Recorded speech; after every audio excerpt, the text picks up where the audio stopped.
What's going on, everybody? Welcome back. Today we're just going to be pretty much interviewing yours truly, Kerry McCauley.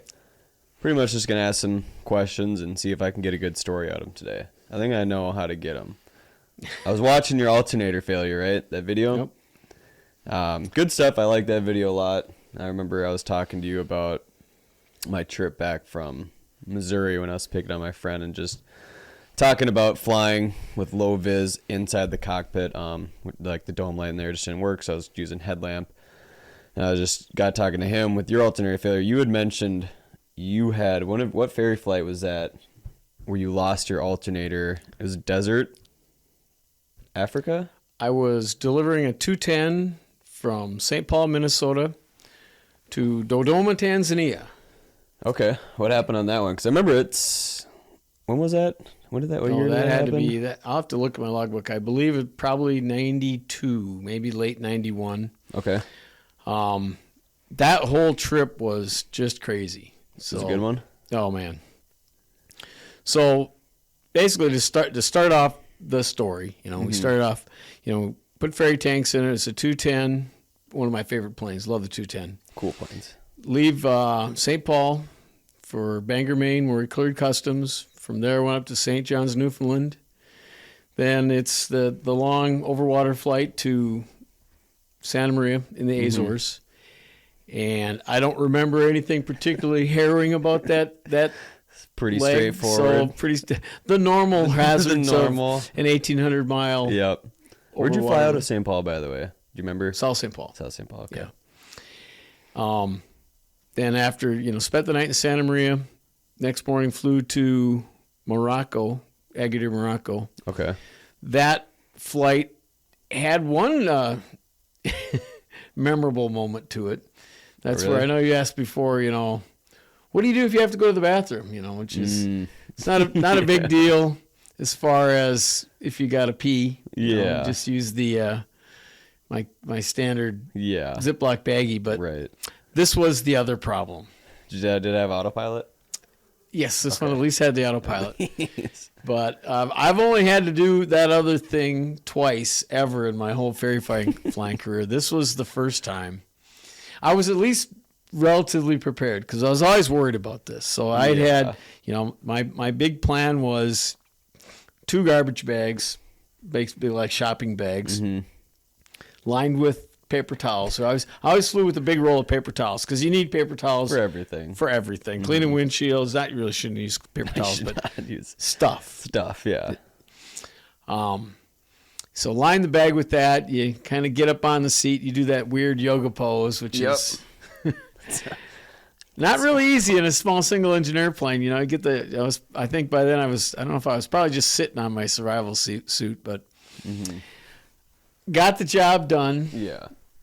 Had the bags all nice and tied up, nice little package. Actually, pretty proud of myself. I was like, nice. And I'm over the middle, over the North Atlantic, so I'm not going to fly with this all day. So I open up this 210's got a window that opens up, and I've got everything all nice and careful. I'm like, this is going to be awesome. I'm just going to fling it out the door. Little bombs out away. The window, bombs away. I didn't see any ships, so I couldn't. No I didn't targets. have anything. No targets. Targets of opportunity. And ever so carefully, I flung it out the window, and it sailed away perfectly clean and smooth, no problems at all. At least that was my plan. It did not go that way. It did not go that way. Oh, As I tossed it out, the bag caught on the window latch and tore open and sprayed shit all over the side of the plane.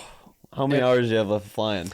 That was a 1,000-mile leg, and it was probably a quarter of the way into it. And I was heading for Morocco, which is deserty, Just warm. Caked on there. Oh my God. I was pretty upset. You kind of stick your head out. There's nothing you can do now. I can reach my hand out there. So I land in Morocco, and it's obvious what's on the side of the plane. So actually, they tell me where to park. Hey, just park right up front here. And I'm like, no, I'm going to park a little ways down the side and kind of point the plane so everyone at the airport can't see it. Special paint job. This guy, he comes driving in anyway and takes a look. He's like, ah. Jeez. Oh. that loud. So that was on the same trip. Yeah. So I was on the same trip as alternator ferry. Yep, Okay. So this is when stuff's getting sideways. Stuff I guess. happens. Stuff happens. Stuff has already happened. So I'm not even halfway, and I've already got an issue. Yeah. So I get there, and it's caked on, and so pretty much every day, and there's a lot of it. So I'm sitting here with a credit card whenever I get a chance, scraping these little nuggets off the side of the beautiful paint job in this plane. Plane is gorgeous plane. And I didn't want to show up in Tanzania with this all over the plane. So I was kind of continuously chipping away at this every chance I got. But anyway, spend the night, go to the hotel. That was also where I had to sit down for dinner. And this young man comes up and says, hey, are you American? Yeah. Would you mind if I joined me? He looked Moroccan. Mm-hmm. Very well dressed, nice slick back hair. And we have a nice guy. And I always love meeting the locals. That's one thing that's really fun about ferry flying around the world. You meet a lot of people. You're probably not doing the tourist route. No. And after a while, I wouldn't say I get lonely. I actually like traveling by myself, but you kind of hunger for company a little bit. Just so I'm like, have a seat. Great. Sit down there. Mm-hmm. We had a great conversation, and he's asking me about America and I'm asking about Morocco. And when I'm done, it's like, all right, well, see you later. Nice meeting you. He goes, hey, would you like to go back to my room? No way. Yeah. You're silver-tongued dog, huh? Yeah, and all of a sudden I'm confused, and I went, real flattered, dude, but nah, I'm going to have to pass. So I met a friend in Morocco. This trip's just getting better and better. Yeah. That definitely inflated your ego, though. Oh, yeah, well, somebody found me attractive. So I spend the night there. The next day, I got there in the late afternoon and spend the night. The next day I went shopping and stuff and getting ready for the flight the next evening because it's 1,800 miles. It's almost 2,000 miles from Morocco to the Ivory Coast, and you fly down the bulge of Africa. Okay. It's over the Sahara Desert, and you fly that route at night because you're down in the Ivory Coast where the next stop was. It's going to be about a 14-hour leg, is really close to the equator, which is where the intertropical convergence zone is. Basically where the northern and southern hemisphere meet, the two air masses mix together and produce massive thunderstorms almost every afternoon. There's basically, imagine a ring of thunderstorms around the Earth on the equator. Just pretty on the much equator. Every afternoon, almost thunderstorms continuously there. Okay. And when Pete Demas, the owner of Orient Air, the company I worked for, when they first started delivering planes to Africa, they would fly that route, leave in the morning, get there in the afternoon, and they were always battling thunderstorms. It was very, it was. And that's probably the early days of ferry flight. Yeah. I mean, they didn't have GPS and all the stuff, and so they came up with a system. Basically leave at night, fly all night, get to the coast, the Ivory Coast, down by the equator in the morning when the weather's usually good. It's like, I like ending a 14, 15-hour leg in good weather, not fly all day just to arrive just in time for the afternoon thunderstorms, which might be parked over the only airport for 500 miles. I don't like that idea. So I scheduled a weather briefing for about 9 o'clock. I was going to take off about 10 o'clock and then, fly all night. So I go to the airport in the evening, get my weather briefing. It's a long flight. It's the longest flight by far I've ever done in my ferry flying career. What type of weather briefing you getting out of Morocco? Well, zero. So I go, the guys over there, the weather shack's over there. It's out sitting out by itself out in the sand. And I go in there and it's this broken chalkboard. I remember the chalkboard. It's like half a chalkboard. The one corner's busted off, and I see written on it in chalk is my N number for my airplane, and it has the forecast for my destination, which basically in the morning it's going to be nice, essentially. Yeah, and that's it. That's all it said. And that's all it said. It didn't have no winds aloft, no forecast for the route, no forecast for where I am. I guess I don't really need that. I can look out the window. But that was it. No winds aloft was the biggest thing. Because I'm going to be flying a really long way. And if I have no idea what the winds aloft are. Again, this is before flight. And did you have GPS on this? This plane had a GPS. So the first plane I ever flew with a GPS. This is early models of GPS. Yep, and actually I had this old Garmin, I don't remember the model, panel-mounted GPS. I was thrilled to death. I think I'd had one or two trips with one of the first handheld GPSs that Garmin put out on the market prior to this flight. But this one had it right on there. And so did you think I brought along a handheld GPS as a backup? No. Why would you? They got this brand new technology. This beautiful. How could it fail? Basically, back then, this was the equivalent of a Garmin G1000. I was like, oh my god, this is amazing. Yeah. So I was so excited to fly a plane with this panel-mounted GPS. But anyway, the forecast had nothing, and that the forecast for the Ivory Coast was a couple hours old when I walked up to that chalkboard. And that means by the time I actually got to the Ivory Coast, that forecast was 20 hours old. So it's like, take it with a grain of sand. But what are you going to do? That's what you get. I'm going to wait till tomorrow and get a better forecast. There's no option. It's going to say the same thing tomorrow. It's going to say the same thing tomorrow. Good. That's your forecast. Like, okay, great. So I go to file the flight plan.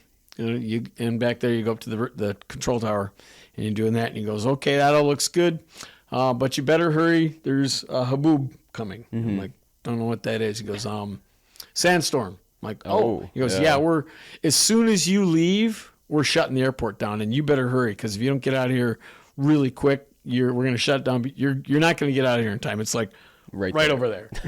I'm like, you see that wall? Well, it's dark. Okay, but it's like it's nighttime, right? It's nighttime, but he goes, but it's like right over there. I'm like, got it. So run out to the plane, untie it, quick pre-flight. Luckily it was already all fueled up. It was all set to go. I had that done earlier, and take off. And as I'm leaving, I could kind of see the lights of the city already getting hazy. It's like, wow. And he goes, airborne, blah, blah, whatever time, the guy in the control tower. And the field is closed at this time. Like, it's like a door slamming shut behind you. Like, all right. Just sitting there. Yeah, it's like, and that's onward. And that's it, I guess. And my next stop is the Ivory Coast. Wherever I end up, yeah. And so, but I was excited. I was like, okay. So I take off, climbed altitude, autopilot on, kick back, got my Walkman with my tunes, the earbuds sticking inside your old David Clark's, which made your ears just hurt so bad after a while, the little earbuds in there.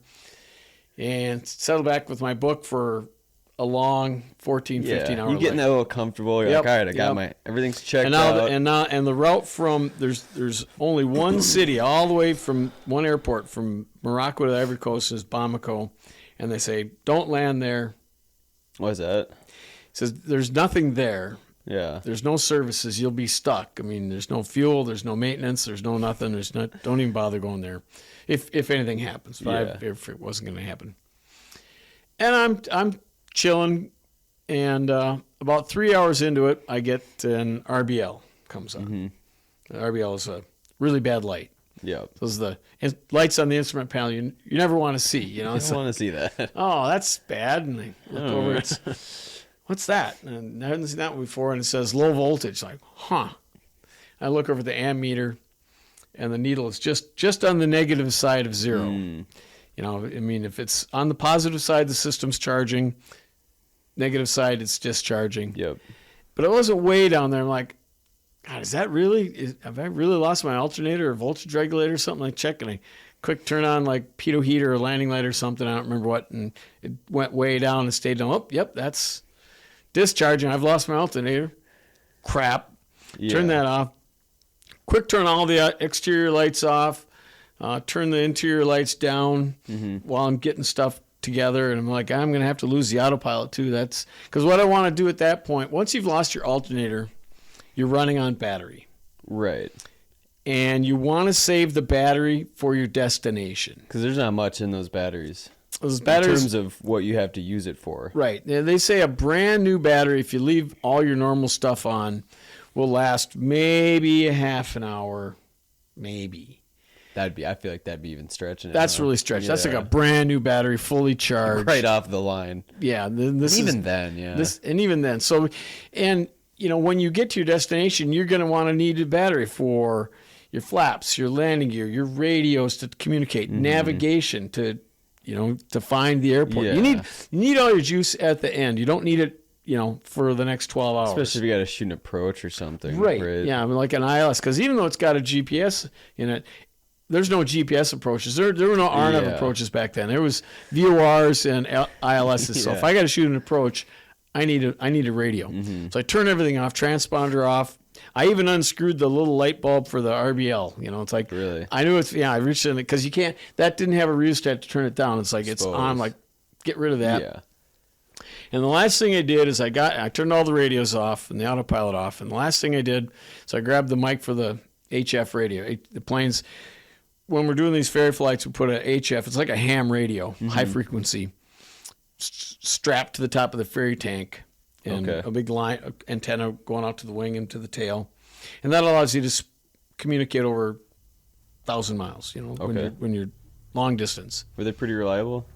Yeah, not too bad. I've never played with one really. Yeah, they can be kind of tricky because the frequencies are all really weird and they got a lot of settings on there, but they work. And I get on the I key the mic to tell ATC that, hey, you're not going to hear from me for the next 12 hours. Yeah. I've got, tell them what's going on. And as soon as I key the mic, the lights that I'd left on in the cockpit went immediately to black. Everything went, like, oh, shit. Yeah, and you're in the desert at night. So in the desert at night. No loom. Completely dark outside. Yeah. Now, luckily, I had my flashlight handy and my old mini mag light. And, I get that, and I shine it on the instrument panel because otherwise you can't see. Yeah, I was going to say. It's dark out. You're closing your eyes and trying to fly. Yeah, it's basically you'll lose control of the airplane immediately. And if you can't see the artificial horizon or any of your instruments. So I shine it on there. But I realized by keying the mic, the HF radio, that uses a lot of juice. That sucked my battery dry. I'm like, oh, that was a mistake. I shouldn't have done that. Oh, shit. And what hour was this at? This was hour 3 of a 14, 15-hour leg. Like, and I can't turn around. Because it's closed. I can't because the airport's closed and there's a sandstorm. It's like, I have no juice in the battery at all. So I have no idea how long do sandstorms last. Is the sandstorm going to be moving and I got to fly through it? I mean, I really can't You can't talk to anybody. And I can't talk to anybody. So I'm like, that's probably not a good call. So I guess I'm going to the Ivory Coast with no juice in the battery and no alternator. And so I kind of I'm got the plane, start hand flying, which is hard work. Hand flying an airplane in great conditions with all your instruments working takes a lot of work. Doing it by flashlight is tough. And I'm sitting there holding it. So actually have a mini mag light. It might even be this one. I'm not sure. Yeah. But this is what we flew with back then. We didn't have headlamps back in 1991 because they just didn't exist. The dog mushers in Alaska have them. They're big. Yeah, they're probably affairs, big, but, huge. So all pilots flew with these, and of course I only had one, but she still works. So, but sitting there holding it, hand flying. Well, that got to be kind of old after a while. So I tried setting it on the ferry tank, but it would roll around. That didn't work. And finally, I took this little clip here, and the headliner's got a zipper right here. Yep. And I unzipped that, and I was able to clip the flashlight in the headliner and kind of have it shine on the instrument panel. And that's how I flew for a real long time. Oh my gosh. And then I started to take stock of my situation. One of my problems was batteries. I had one spare set of batteries. I had two batteries, AA's in my Walkman, which was pretty dead. Yeah, because I've been using them a lot. You've been jamming out a little bit. Been jamming on my tunes for quite a while since St. Paul, and so those weren't good. Those weren't going to be very good. And one spare set, and that was it. So, and these weren't brand new. They were been used. They've been used. They've been in my flight bag for how long? Who knows? Yeah. Anyway, so I'm thinking that's going to be, I bet that becomes an issue Quick. after a while. Sooner than you thought it was. Sooner than convenient. So, but for the meantime, I was okay. But then it was just a long night. It takes so much concentration to hand fly.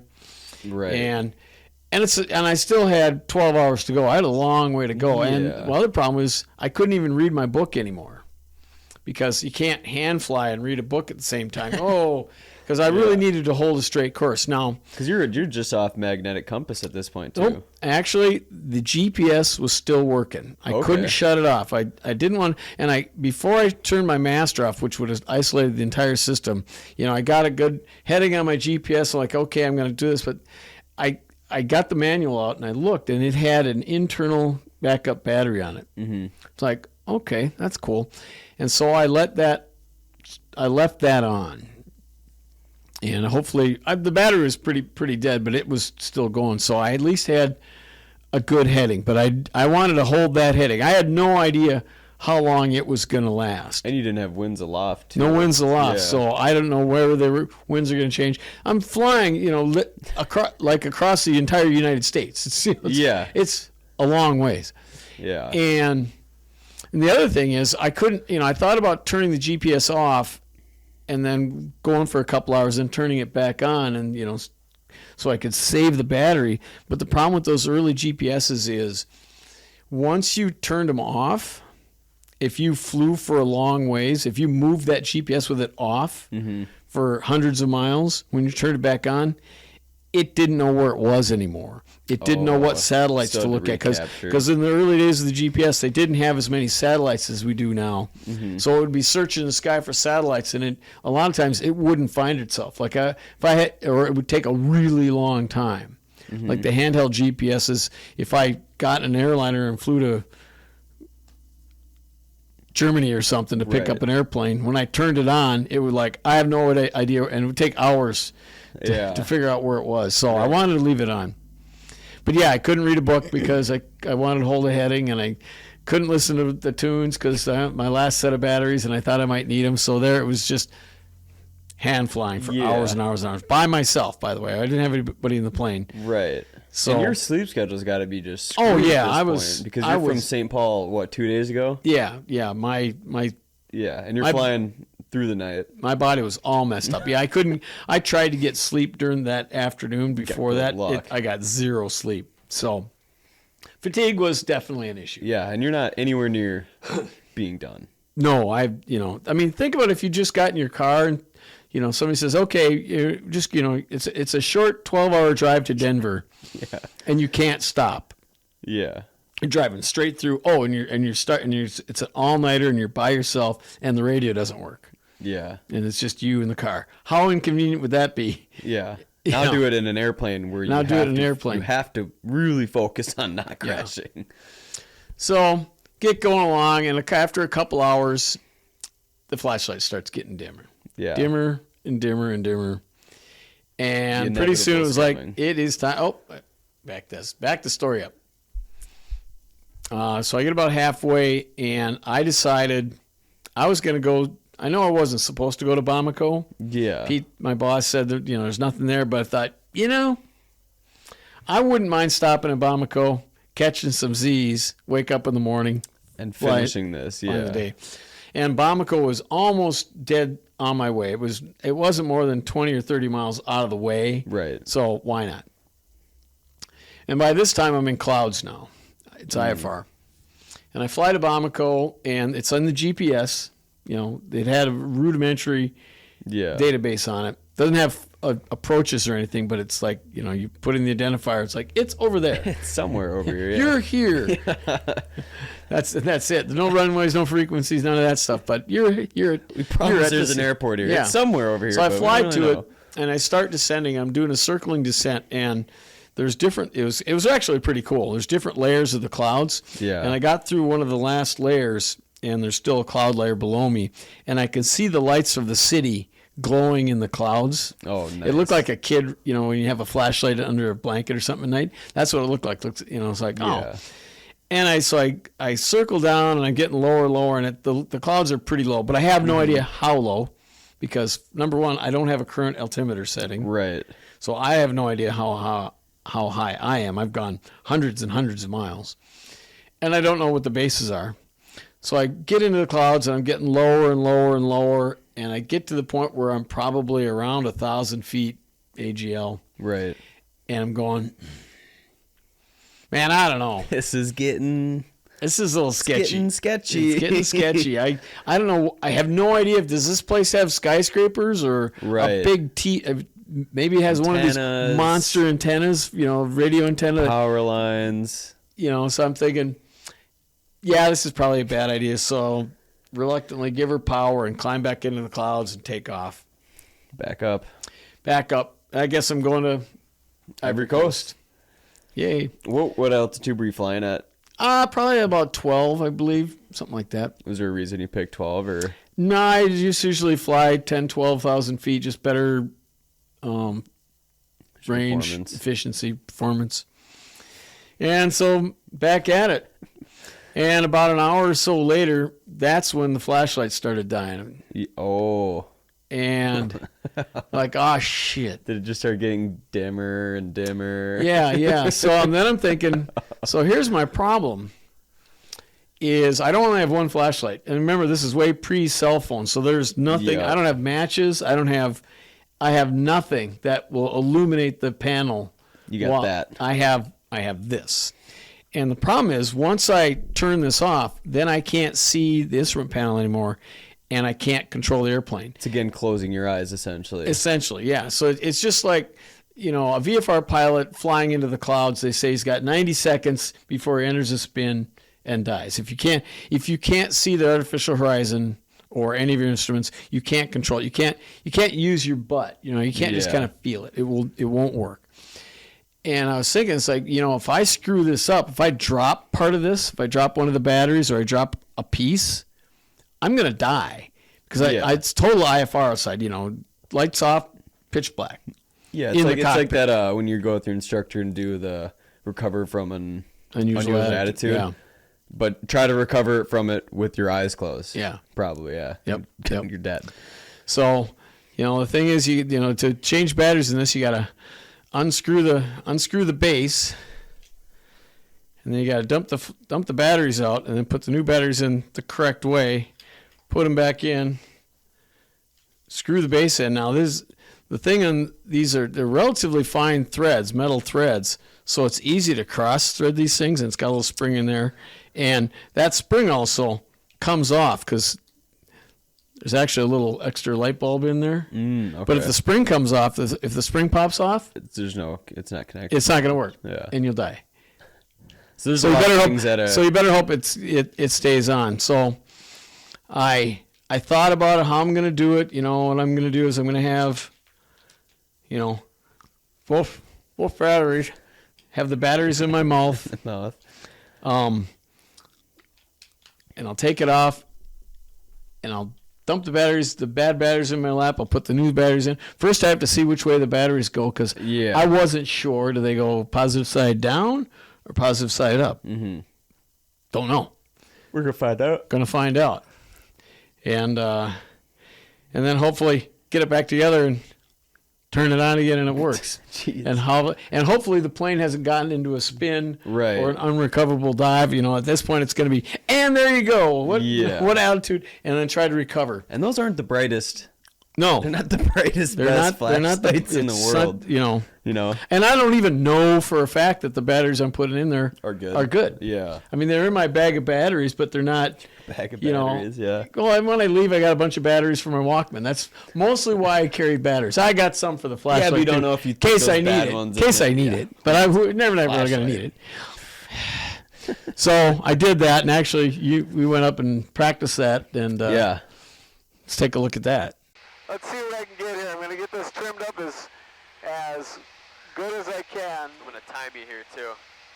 Oh, that's a good idea. See how long you were flying blind. All right, let's see. Hang on, turn it on first.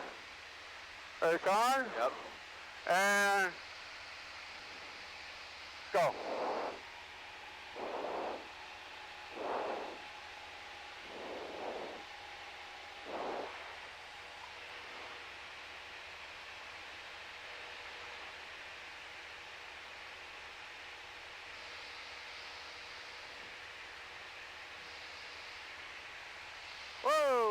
That is 20 seconds.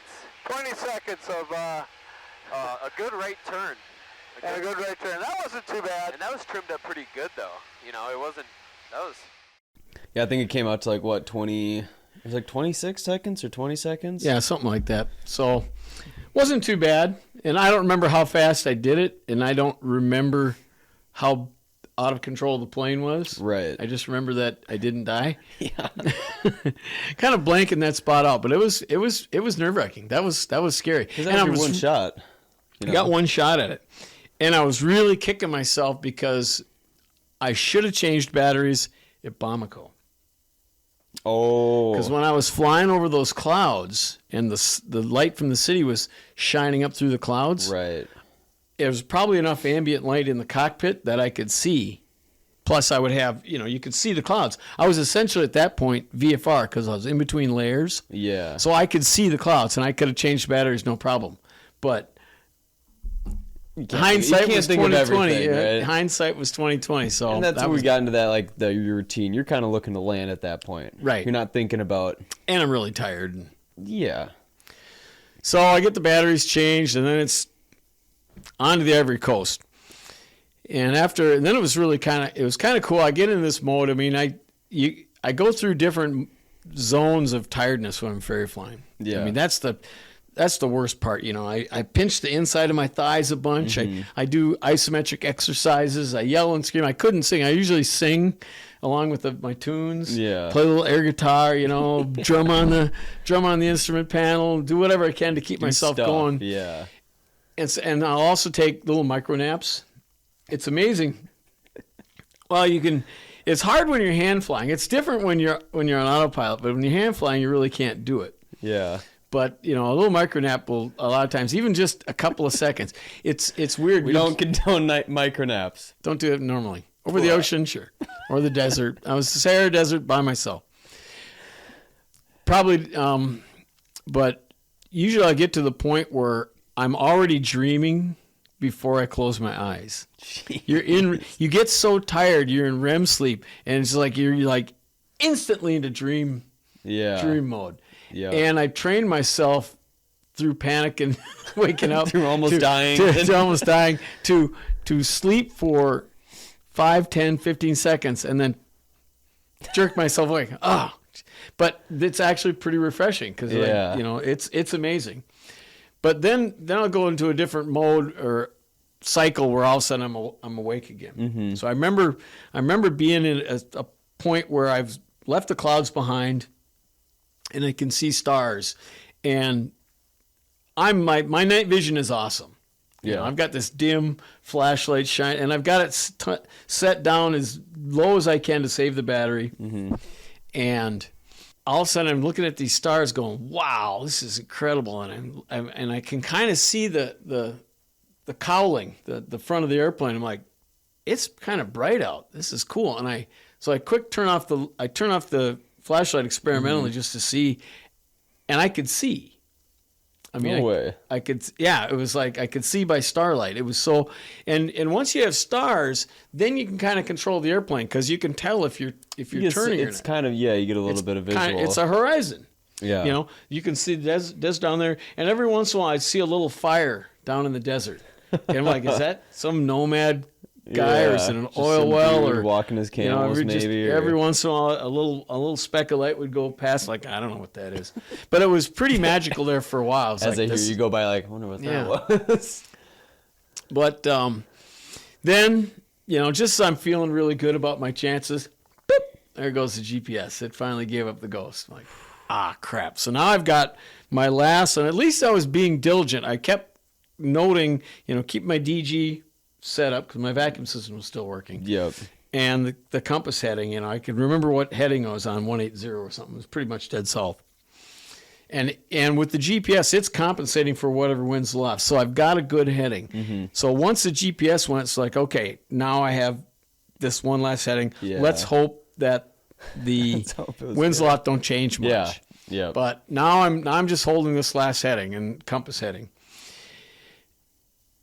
And I fly like that for a while, and finally on the eastern sky, it starts getting a little lighter. Mm-hmm. I'm like, I think I'm going to make it till sunrise. And yeah, looking finally, good. I even This took is a picture looking of it. good. Just got the picture here.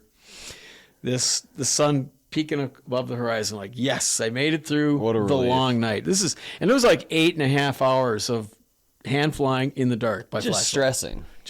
Well, yeah, but you can only stay terrified for so long. I mean, True. And really, I don't ever remember being scared. Okay, it was over 30 years ago, but it's kind of one of those things. Once you've been ferry flying for a while, a lot of this sort of stuff happens a lot, You're and right. you just there's no sense panicking because that doesn't not do gonna do you anything. doesn't do you any good.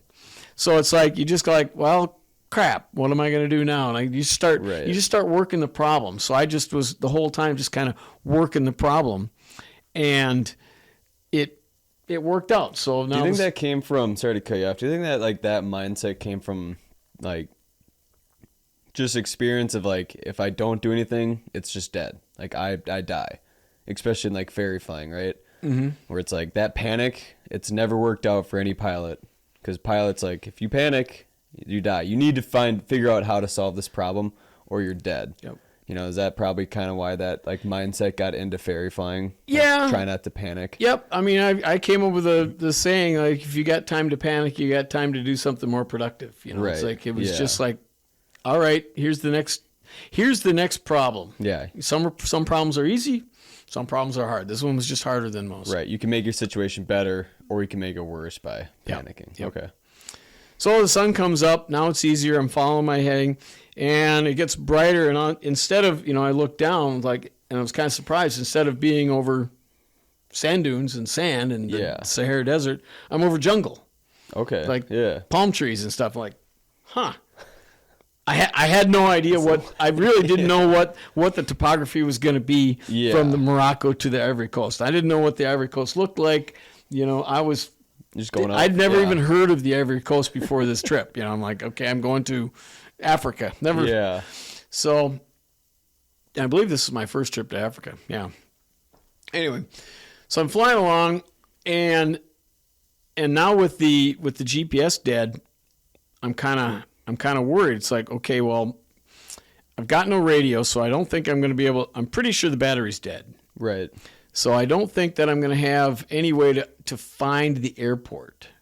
And I'm looking at my map, and there's the city of Abidjan, Abidjan, the Ivory Coast. And there's not another city on the coast for a couple hundred miles either way that has an airport. There might be some towns or something, but I've got an IFR map. It's not a VFR map. Yeah. So all I have there's an airport symbol there, and there's nothing for a couple hundred miles in either direction. I'm thinking, huh. Now, if these winds pick up and blow me off course, if when I get to the coast, there's going to be a couple things. First of all, if it's IFR, if it's cloudy over the coast, I'm not even going to know when I cross the coastline. Right. So, and south from the coastline is a lot of ocean, a couple thousand miles of ocean. I don't have enough fuel to continue south and go across Antarctica and come up into Asia someplace. Yeah. So I hope it's not cloudy because I won't be able to identify the coastline. I had a rough idea of where the coast was. So when I got there, I'd probably go for another half an hour, and then I would turn back and go back up north because I didn't want to have to ditch in the ocean. Yeah. How many hours did you have left on this leg? Or on Once the sun came up, I had about 3 hours left. Okay. 2 or 3.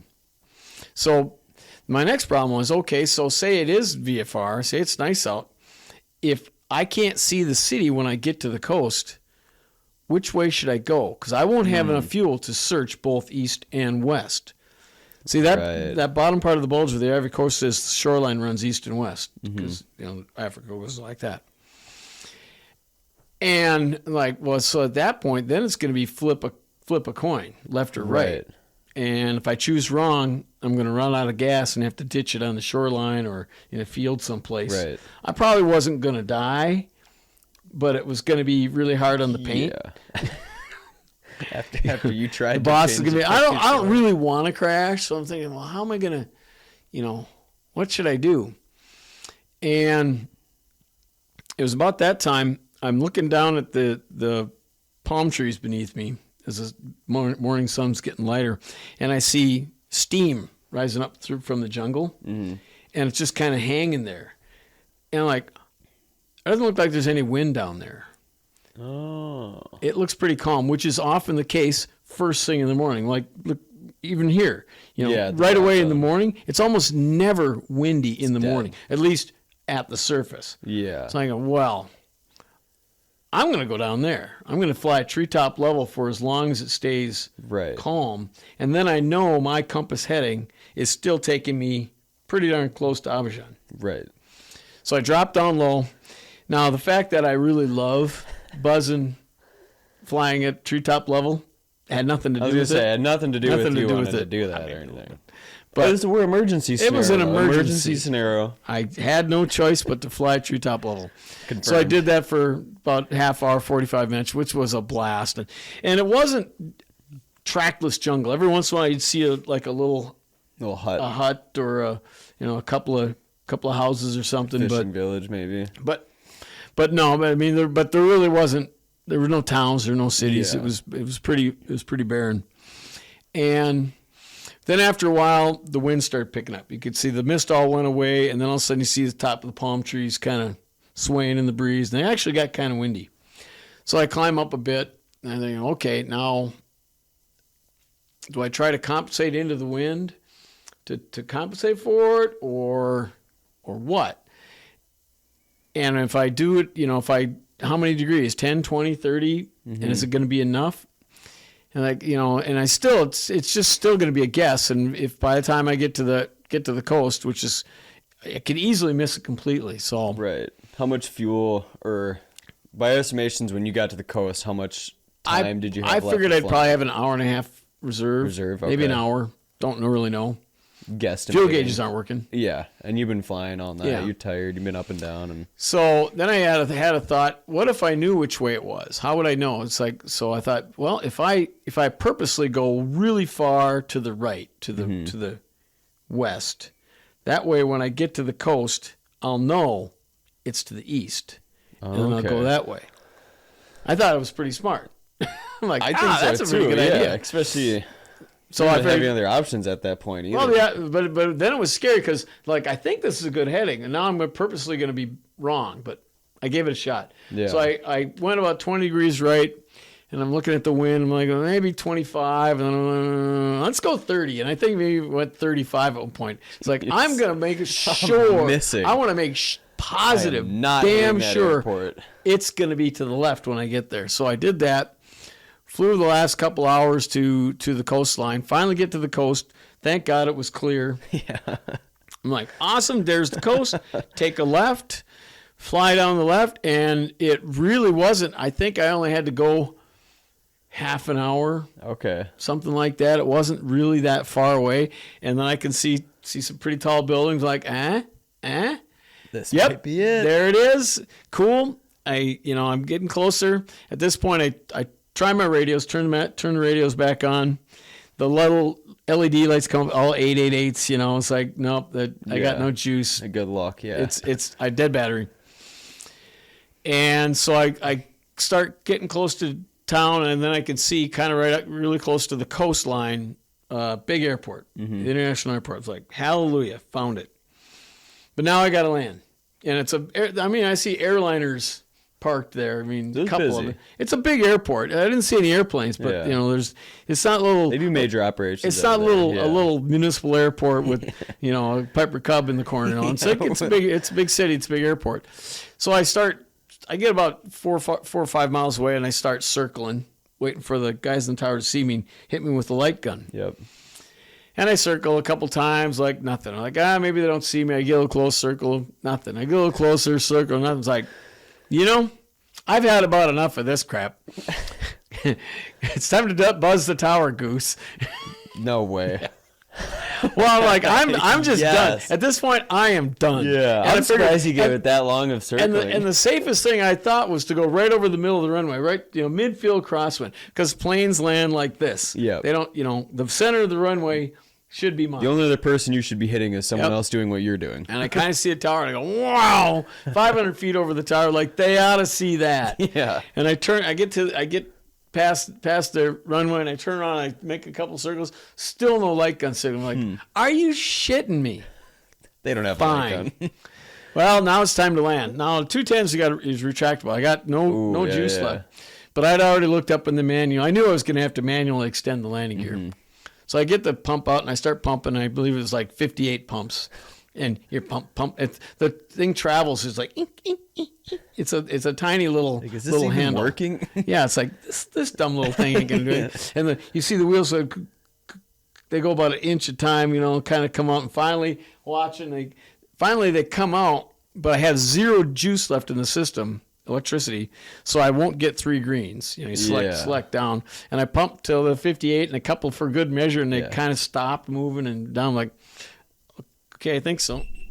And there's not a satisfying thunk. Yeah, locked in. You're like, cool. It just like gets harder to pump, and it was like a little over 58, and there's no 3 greens. Like at that point, I guess it is what it is. Either it collapses or it doesn't.